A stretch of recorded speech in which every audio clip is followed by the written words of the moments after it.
The Anchor Hocking Glass Corporation brings you Crime Photographer.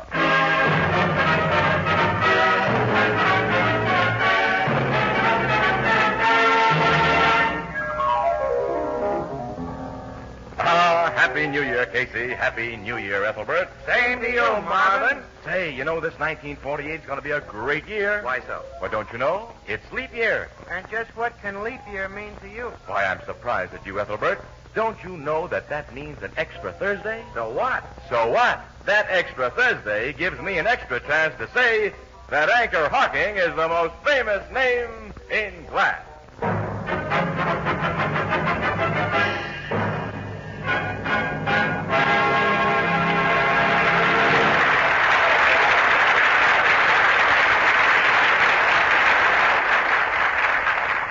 Good evening, ladies and gentlemen. This is Tony Marvin.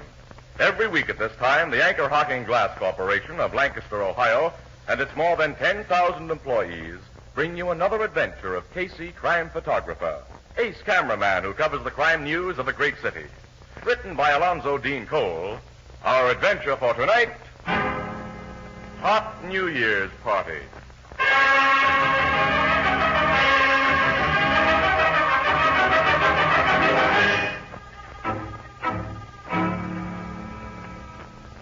Past 9 on the morning of New Year's Day. And to some people, that hour on that day can be very bleak and dismal. Ethelbert, the head bartender of the Blue Note Cafe, is obviously not one of those unfortunates, for we find him in the morning. Oh, what a beautiful thing. Hi, Walter. Yeah, Ethelbert. Bring up 2 more bottles of aspirin. They're going to be our best sellers today. Okay. Oh, what a beautiful... Well, look who's here. Happy New Year, Casey. And same to you, Miss Williams. What's the matter with you two? Ask Walter to bring us a couple of cups of coffee, pal. Strong and black. And slip me an aspirin tablet. Make that a double order. Oh. Hey, Walter, draw 2. Coming up. What's Herman Chitterson doing here? Practicing at this hour in the morning? He couldn't get home on account of the snow. He slept here all night. Oh. Here's some special headache medicine for you to stay out all night. We haven't been stay out all night. I know. Like good, sensible folks, you left the party early, just before daylight. And then you got all of an hour's sleep before you had to come to work on an 8 a.m. shift. He's a wise guy, Annie. Yeah. You should have been like me. I wasn't on duty last night, but did I spend my leisure time in idle revelry? I did not. At 12 o'clock, my sister Edna and me wished one another a happy new year over a glass of good, healthful milk. Then I retired and enjoyed a fine, refreshing sleep. So, on this beautiful morning, you find me full of vim, vigor, and vitamins.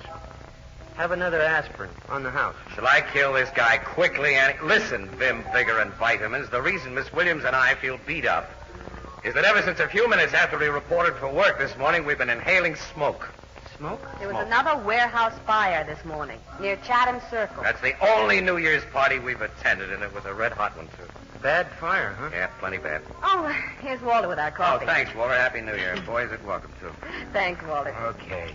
Your papers kind of hinted that them warehouse fires lately have been arson jobs, Miss Williams. Oh, we're morally certain of it, Ethelbert. And that Jake Schultz is the man behind them. He and his mob make a deal with the owners of them places to split the fire insurance, huh? That's right. That's the racket. Skinny Jake Schultz is a pretty smart cookie, I hear. Neither the cops or the fire inspectors has ever got anything on him. Yeah, well, if he's behind the torch job we just covered, he isn't so smart. And this one let somebody in for a hot seat rap. What do you mean? Well, the fire was set at night, and there was a human being in the building, an old watchman. That means arson in the first degree. The watchman got out all right, but a fireman was killed by falling timbers. And when death is caused through commission of first-degree arson, it becomes first-degree murder. And a reliable witness says that he saw 3 men run out of the warehouse a few minutes before the fire was discovered. He's given the police a first-class description of them. Was one of them Schultz? No, of course not. Jake doesn't do any firebug stuff himself. If one of those three guys is caught and sings, it's going to be too bad for his boss man. Annie, how about some more coffee? No, we don't have time, Casey. That's We've right. got to get out to Barstow College. Well, there's no hurry about that. Yes, there is. City desk wants the dope on Professor Wendell right away. Well, who's Professor Wendell and what's he doing? Oh, he's a teacher at Barstow College. He went for a walk last night and he hasn't come back. Now, the professor who shares an apartment with Wendell's just reported his disappearance to the Missing Persons Bureau. Oh, he thinks the guy has met with foul play? That's right. Well, if we must, we must, Annie. Come on, let's get started at Professor Gerber's place. But this Professor Gerber's the one who reported the mysterious vanishing of this Professor Wendell, That's right. After we waste our time with him, Wendell will undoubtedly show up with a perfectly good reason for staying out all night. Well, I'm perfectly willing to waste time on such cases today. I'd like to start the new year safely and sanely. Me too, Annie, me too. To establish a precedent for 1948, no jams and no trouble, nothing but peace, sweetness, and light. Instead of just a hope, why don't you two make that a New Year's resolution? Well, that's a good idea, pal. Oh, excellent.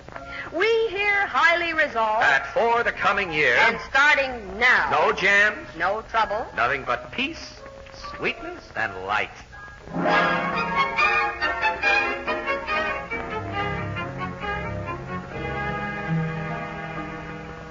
Professor Wendell and I have shared this apartment for over 5 years, Miss Williams, ever since he lost his wife.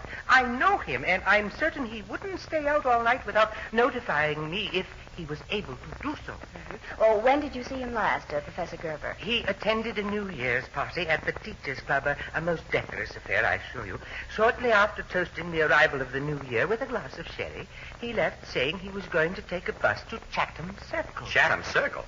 He liked to wander around there. That's a tough neighborhood. I know it, Mr. Casey, and I have repeatedly warned Professor Wendell to keep out of such neighborhoods, especially after dark. But to him, they were most interesting because of the criminal element he found there. He was interested in the criminal element? Very much so. Frankly, instead of the brilliant authority on ancient civilizations which Professor Wendell has been for many years, I am certain that he would rather have been a private detective. An amateur Sherlock Holmes. Huh? He more particularly admired a fictional character called Dr. Thorndyke. Casey, if he was snooping around Chatham Circle early this morning, he may have seen something he wasn't supposed to see. Yeah, that warehouse fire was started early this morning, Annie. A warehouse fire? Look, will you give us a description of your friend, Professor Gerber? Clarence Wendell is a small man, about 5'3", I should say, Yeah. and he weighed not more than 130 pounds. He had light blue eyes, thin gray hair, and wears gold-rimmed spectacles. Last night he wore a dark blue overcoat, black felt hat. Casey. Professor, did you give that description to the cops when you reported him missing? Oh, of course. I gave them a photograph of Clarence. And it didn't mean anything to them? Mean anything? Well, it exactly fits a witness description of one of 3 men who ran out of the Chatham Circle warehouse early this morning, just before it caught on fire. I don't understand. The Missing Persons Bureau men who talked to Professor Gerber wouldn't necessarily know about that arson business, Annie. Oh, no, that's right. It's being handled by the homicide squad. Will you please explain? Now, there's more important things to do first, Professor, if you don't mind. Where's your phone? I want to call Captain Logan of Homicide and get him to check with Missing Persons right away. That's all you're going to do, Casey. Just phone. Remember our New Year's resolution.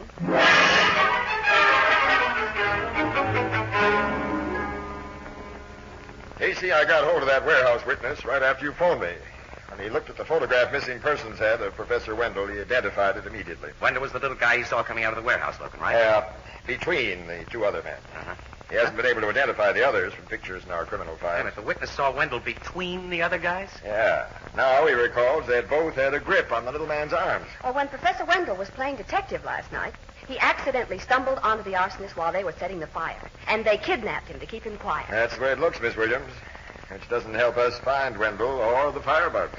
Well, like the fire inspectors, you think that Jake Schultz mob is behind it? Sure, but suspicion and proof are very different things. We haven't a single lead to work on. Professor Wendell's a definite lead. He's a definite complication. Huh? If 2 of Schultz's torches put the snatch on him this morning because he caught him setting a fire, they probably bumped him off by now.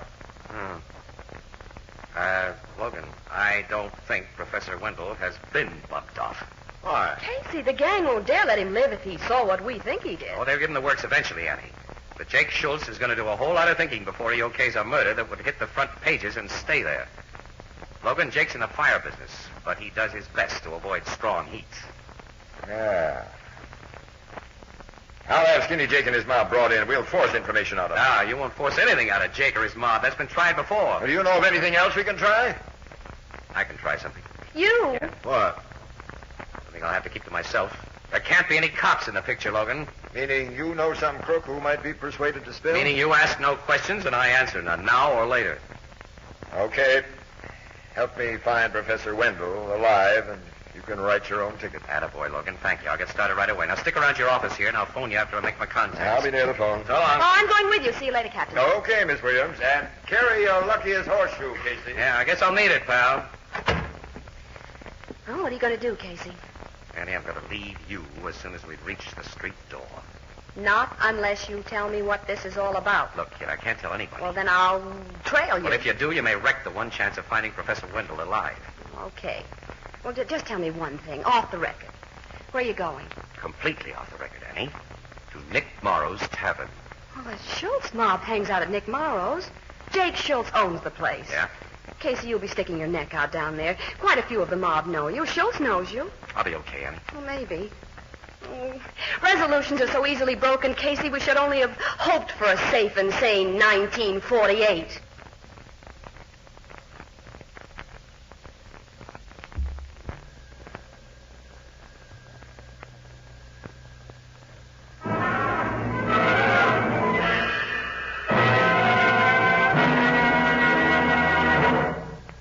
Today, a lot of you probably met jadeite dinnerware for the first time, because jadeite is the perfect solution to the problem raised by an unusually large number of guests.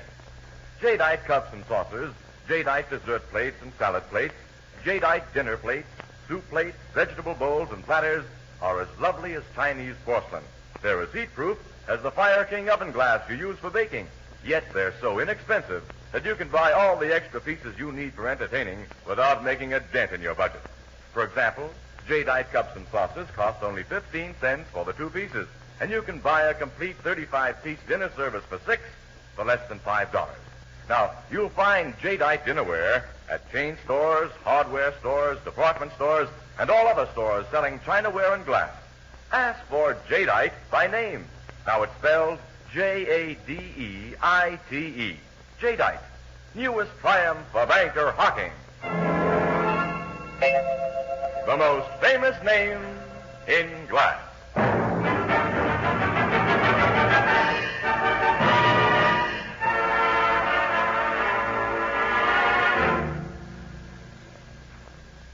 No, Red Monahan ain't in the back room, Casey. He ain't been in the joint at all today. Well, I'll stick around, Nick. You'll probably be in later. Give me a beer, will you? Okay. You barred to a big New Year's business last night, Nick? I can't complain. You still running with the cops, Casey? Why, Nick, I don't know what you mean. I'm a newspaper guy. Sure, I know. Here's your beer. Thanks, Nick. What do you want to see Red Monahan about? If it's any of your business, Nick, I want to thank him for the Christmas card he sent me.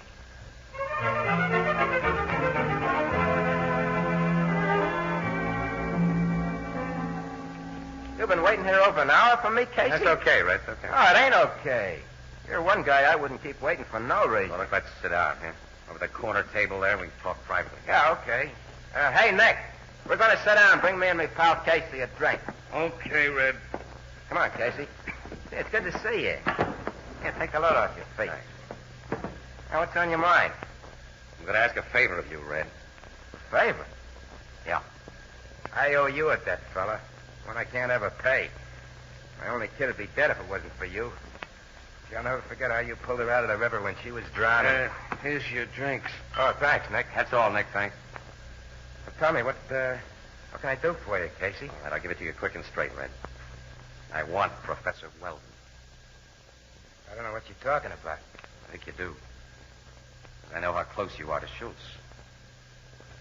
Nick, I give him a word that the cops don't know and won't know that I'm talking to you. All I want is that little professor, and I want him alive. I ain't got the slightest idea what you're driving at, pal. I swear I You ain't. say you owe me a debt, Red. Under ordinary circumstances, that's a debt that only a heel would try to collect. But under these circumstances, I ask Wendell's life in exchange for your kids. I get give it to you. Because he's been killed? No, he ain't been killed. I tell you, I don't know anything about him. You can't lie to me, Red. Look, you're a crook, but you're not a murderer. If you don't tell me where to find Professor Wendell, you'll be committing murder right now, just as surely as though you held a gun to the guy's I head. ain't even seen the guy, Casey. I won't see him. You know what I mean. Keep your nose clean, fella. I ain't no squeal. I don't rat. You're ratting on a debt. You owe me a life. Okay, Casey, I'm coming clean with you. But I had no part in anything that happened this morning. Where is the professor? He's being kept in an old house out in Bristol Road, while Schultz makes up his mind when and how to bump him off. Where on Bristol Road? East of Old Turnpike. Third farmhouse on the right-hand side. Third farmhouse on the right, Yeah, now get out of here, Casey. It's curtains for me if the mob finds out that I told you. Nobody will ever find it out from me, Red. And thanks a million and so on. So, What's the matter? Schultz, skinny Jake. Just came out of the back room with two guys of the mob. Hello, Red. Hi, Jake. Hi, Maury. How's Trick, Sam? Yeah. Hi. Casey. I haven't seen you for a long time. Well, I haven't been around your way, Schultz. Nick phoned me a while ago that you were waiting here for our pal Red. Knowing how he feels about you on account of his kid, I decided to come over. You, came in the back way? Uh-huh. I've been sitting in the back room, listening through the wall. Listening. You heard? Yeah, plenty. Walk into that back room, both of you. Keep your hands in sight. Get going. Okay. Yeah.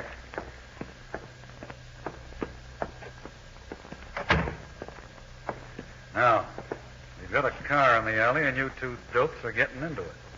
Oh, what are you going to do to us, Jake? You can guess, can't you, Red? Yeah. And I ain't going to tell you. That goes for me, too, Red. You can clean these bugs up. Don't shoot, guys. It might bring the cops. Hey, this Casey's getting my gas, boy. No, he isn't. You got him with your blackjack. Yeah, Casey's out of the picture now, Red. Yeah, I got right under control, Jake. Let's sap him anyway. I'm doing just that. Now, they're both out cold. Yeah, but not cold enough.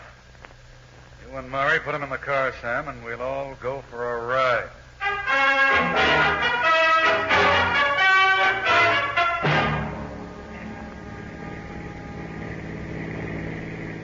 There's a good spot, Sam. Stop the car. Okay, boss. Now, Red, this is the end of the ride for you and Casey. Hey, they can't hear you, Jake. Huh? When you socked them back in Nick's joint, you done an A1 job. They're still out, eh? And how? All right, pull them out of the car and roll them into the ditch here. Yeah. Give me a hand, Sam. Hey, Maury. Got it? Yeah, I got it. Pull back. Here. All right. All right, now get back in the driver's seat, Sam. You, Murray, give him each a slug through the head. Me? Yes, you heard me. Hey, you're afraid of killing, ain't you, Jake? Oh, I'm not afraid of it. I've just been smart enough to keep myself and you guys clear of it. Now we've got no choice. But you want someone else to do it. Well, do it if you haven't got the guts. Get back in the car. Yeah, that suits me fine. Hey, where you getting into? I'll shoot from here. Sam, be ready to step on the gas when I do. This isn't a private road. I'll be ready. I got the bus in gear and my foot on the clutch. Let them guys in the ditch have it, Jake. All right, I'm letting them have it. Hey, a car's coming, boss. From behind us. I see it. Get away, Sam. I'm getting me. Only shot one guy, Jake. I can't do any more shooting now. Get away from that car behind us, Sam. Get away.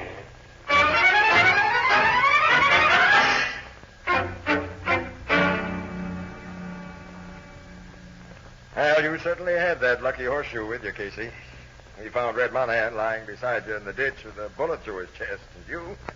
And you only had an egg-sized lump on the back of your head. Oh, Casey didn't get off so easy, Captain Logan. He was unconscious for almost 2 hours after he was brought to this hospital. Well, the doc says he's all right now, Miss Williams. Yeah, it's all right, honey. I'm okay. Don't worry. Casey, I've been so worried. Don't forget it, kid. They killed poor Red. No. Oh, he's going to pull through. Slug didn't get him in a vital spot. Oh, I'm glad of that. I'm glad. Now, Red's more than a half-right guy, much more. Of course, you want to know what happened. Oh, take it easy, pal. You were delirious for a while after they brought you here, and you did a lot of talking. You kept saying that Red Monahan had told you that Professor Wendell was being held prisoner in a house on Bristol Road. East of Old Turnpike, third farmhouse on the right. Wait a minute. I said all that when I was out? Over and over. Well, then you went to Bristol Road and found the professor. And my guys went there, pal, but too late. Schultz and the men with him evidently knew they hadn't killed you, Casey. They lost no time in taking Professor Wendell away. We found the house empty. Haven't any idea where they've taken him. Well, you found a possible lead in that Bristol Road farmhouse, Captain. Go ahead and show Casey. Lead? What? That thing's no lead, Miss Williams. It merely proves that Professor Wendell was in the house. What'd you find, Logan? He found a belt. A belt? With Professor Wendell's initials on the buckle. Take a look, pal. Miss Williams insists that these cuts in the edges of the belt mean something. Well, they're fresh cuts, Casey. See? Yeah. When we found the belt in a room where Wendell was probably held prisoner, we figured that those cuts might be some sort of a tip-off about where he'd been taken from there. And it hasn't worked out that way. They're funny cuts, aren't they? Some straight, some slanting, and irregularly spaced. Wendell knew that an ordinary written message wouldn't help him. The men guarding him would have found it and destroyed it. Well, I'm sure these cuts are a message in code. Our cipher expert at headquarters didn't recognize it as any code. Well, your chief cipher experts were taking New Year's Day off, Captain. The men on duty are apprentices. Yeah. Do the cuts mean anything to you, Casey? No, not a thing. It makes it unanimous. They're Greek as far as all of us are concerned. Greek. Greek. Hey, Annie, wait a minute. Professor Goebel told us that Wendell was an authority on ancient civilizations. Have you shown this belt to Gerber or whatever his name is, Logan? No, but I phoned him. All right, we're going to show it to him right now. Casey! Casey, you can't get out of bed. I'm out. Beat it, Annie. Come on, let me get dressed. I want to hear what Professor Gerber says when he sees this cut-up belt. All right, I'm going.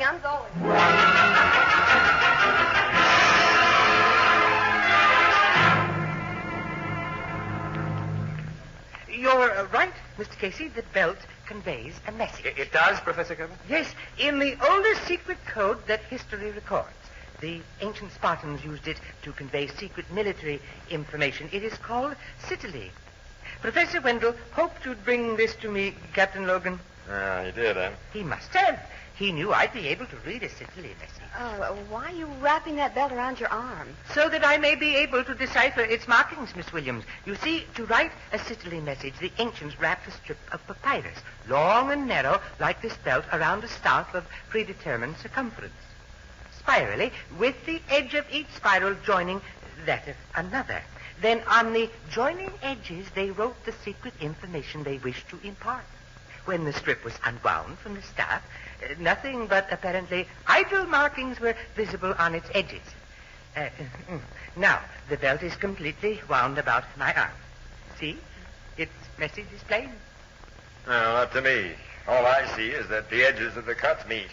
But the cuts form letters, Captain. Greek letters. It's Greek, Logan. Ann knows she's been to college. Well, what do they say? In rough translation, they are taking me to Diana's house. Diana's house? Diana was the Roman name for the Greek goddess Artemis. Say, I'm not a shark on the classics, but I get it. So do I, Logan. Well, I don't. Neither do I. Professor Gerber, Annie, the name of Skinny Jake Schultz's best girlfriend is Diana. And to get away from the classics entirely, it's Diana McGillicuddy. I never thought Schultz would take Wendell to such an obvious hideout, Casey. Neither did I, Logan, which means Schultz has been smarter than we are. Well, all right, let's go.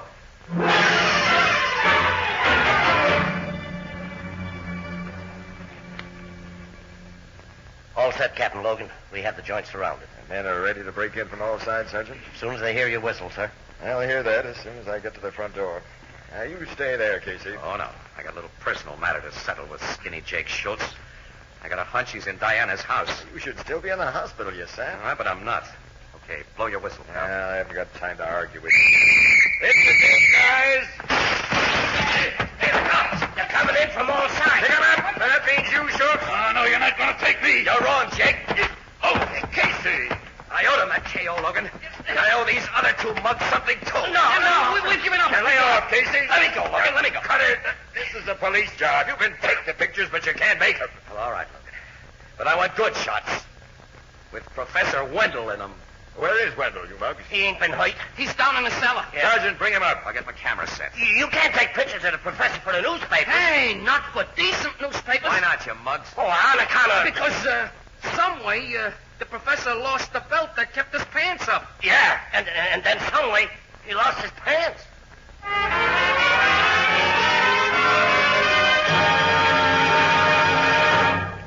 We'll join the crowd of the Blue Note in just a moment.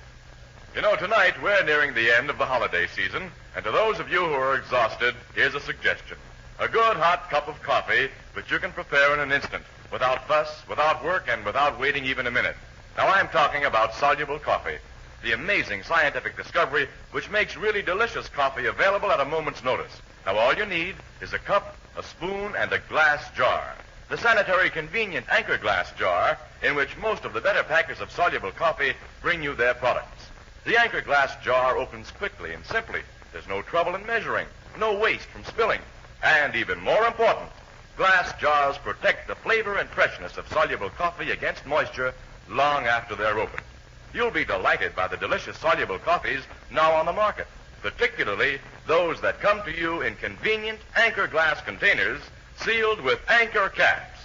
Both products of Anchor Hocking. The most famous name in glass.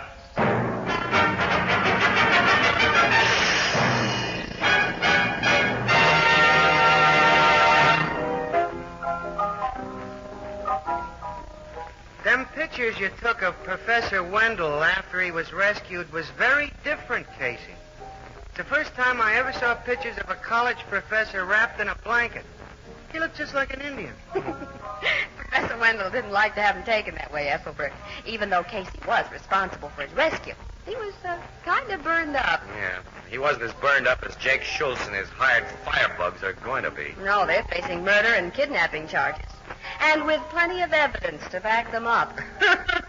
Yeah, as the result of Casey busting some nice New Year's resolutions, Miss Williams. Yeah. The Safe and Sane, 1948. You started swell. Happy New Year. Happy New Year to you. Let's enlarge the idea. And no kidding. You got something there, Ethelbert. All right, all together. Happy New Year to everyone. To everyone. Excuse me.